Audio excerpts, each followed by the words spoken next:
Welcome back to the show, everyone. And today, our corporate game changer is Beauty and Brains. She's a financial expert with over 15 years experience working with leading financial service firms whose activities span across various continents. At the age of 35, Biola became the managing director of RMB Securities. She's currently the MD and CEO of RMB Nigeria Stockbrokers, which is a subset of RMB Merchant Bank. And today, I have with me Abiola Adekoya. Hi, how are you? I'm fine, thank you. Yes, a big deal. Was that you? Did I just talk about you?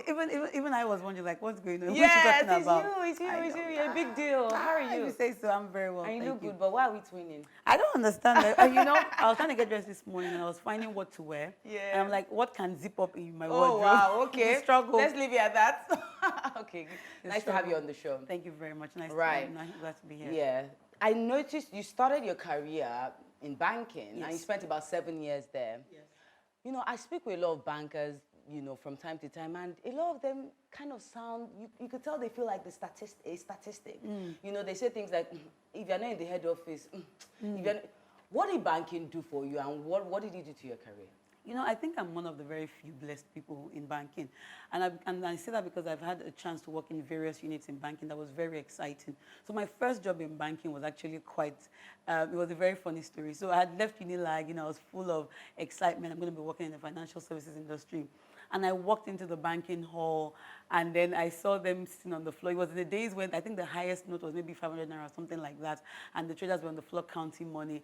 And I was told, well, welcome to banking. You're going to be a bulk teller. I'm like, what? But, thank God I didn't end the way it ended, because subsequently I then moved into Standard Trust Bank, now UBA, where I was a pioneer member of a branch. Now, people that complain in banking, I can understand that, because these are very big organizations, and you have to do a bit more than other people to make yourself known. Yeah. But the issue is when you have a chance to be noticed, take the chance. So I had an opportunity to work in a very new branch that had just been opened, and we were there on Saturday, on Sunday, pounding the pavement. This was in Festac. We were the first online real-time bank in Festac then. So we'll be there on Saturday and Sunday, pounding the pavement, knocking on doors, getting clients to talk to us who we couldn't see during the week. And within a very short period, like 6 months, the branch was the best performing branch in Standard Trust Bank. And we went on to do so well. So what I hear you saying is, for every banker, there actually comes a time in your career where you're given that opportunity to stand out. Grab it, use it, and don't waste it. Do not let it go.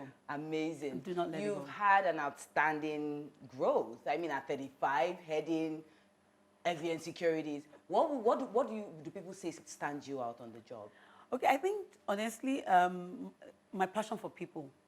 I am a very people-oriented person. I feel like if I want to succeed, I need people to help me succeed. If people can't succeed around me, then I can't succeed. It's almost like I need them and they need me. And I think that really stands me out. It's really just understanding that you need a team of people. And the team, you need people that not necessarily know the job, but they have a passion for success. And so with that passion, we can learn and all grow the business together. And I think that was really, the things that stood me out. I have a love for people. And I think it comes naturally to me. So I was the first child of my parents.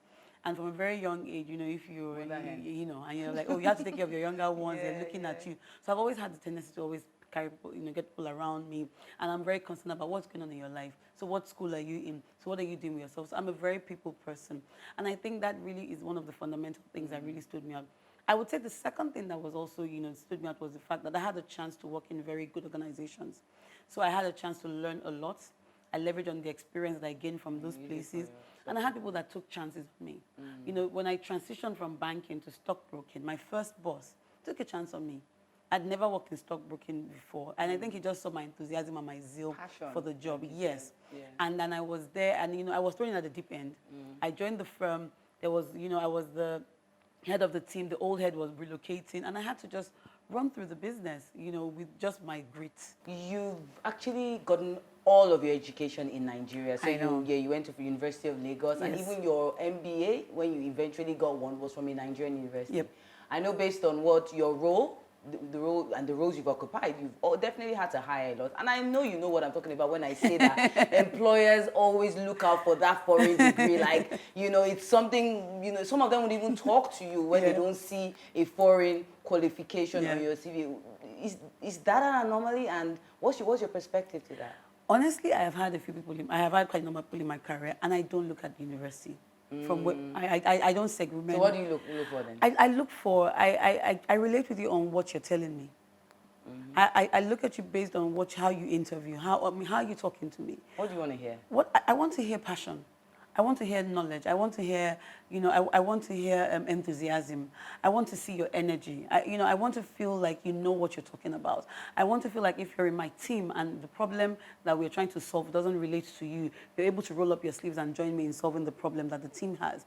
I want to feel like you take initiative and you're innovative. Those are the things that are important to me. The school you go to is just to get your leg in the door. But for me, getting your leg in the door doesn't even depend on the school. It doesn't depend on whether you schooled abroad or you schooled locally. It just depends on what qualifications you have and what experience you have. For all I know, you could be, I've met someone who worked in the food industry and we hired the person for something entirely different that wasn't in the food industry. Because what I wanted wasn't necessarily the experience in what I was hiring for. It was just attitude. So for me, those are the things that really matter as an employer. It's really looking at people for what they can offer you and how it fits into your organization. Amazing, amazing. Gosh, I've learned so much. How important is dressing to you when you're recruiting? Super important. I am. I don't know, I just feel I should ask you that. When it comes to dressing, my office, they know me. I'm against wearing flat shoes in the office. Wow. I just feel like, when you wear high heels, you just look smarter. Your gait is different. You walk differently. You walk with a lot more confidence. And then, I'm always like, I'm the shoe natty. Why are you wearing flat shoes? Okay. And there's a way you also must dress when you're in an office environment. You also need to put that into perspective. Dress how you want to be addressed. So I watch all of that. Then even the makeup I use, even how I do my makeup. The makeup. Tell me about it. So how does a CEO makeup? Tell me, girl. Tell me. I think maybe you don't want to use the bright pink lipstick to work. Oh, okay. You want to keep things a bit muted and natural. You want to, your highlights, you want to kind of tone it down a bit. The kind of highlight. Exactly. And then the jewelry you wear. Tell me. You don't want to wear, jewelry that is overstated, that is so loud, and you can wear very simple, expensive things, but they're very, very subtle in the way they communicate. Elegance. That's what I hear. Thank you so much, Biola. It's been amazing speaking with you. But she's not going anywhere yet. When we return, it's going to be game time between Biola and Onyeka. I wonder who is going to win. See you guys when I get back.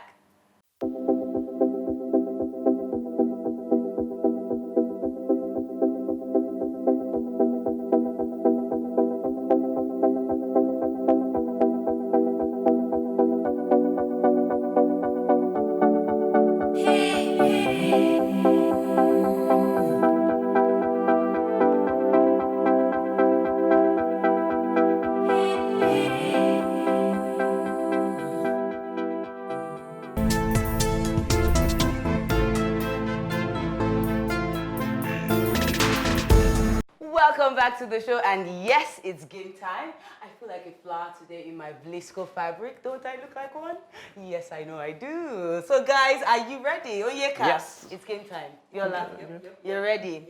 What song has been doing it for you lately? What's been on your replay list? Speechless. Interesting. What song? Yes. I'm an Amaka fan too. Nice. So, we are going to play the song game.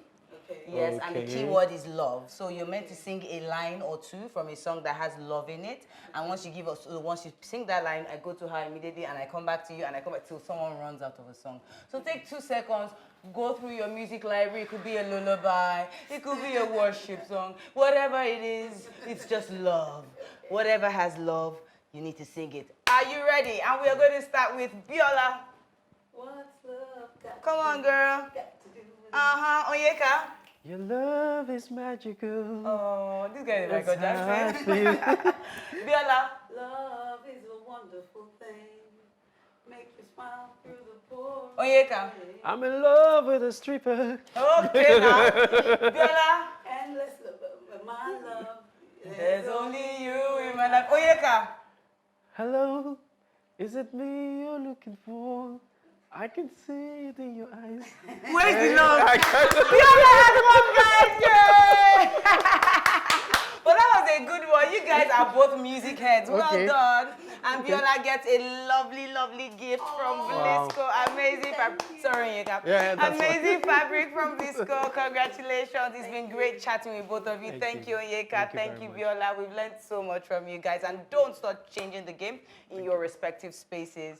Until we see again, keep changing the game in whatever you do and be the best in whatever space you find yourself. See you. Bye.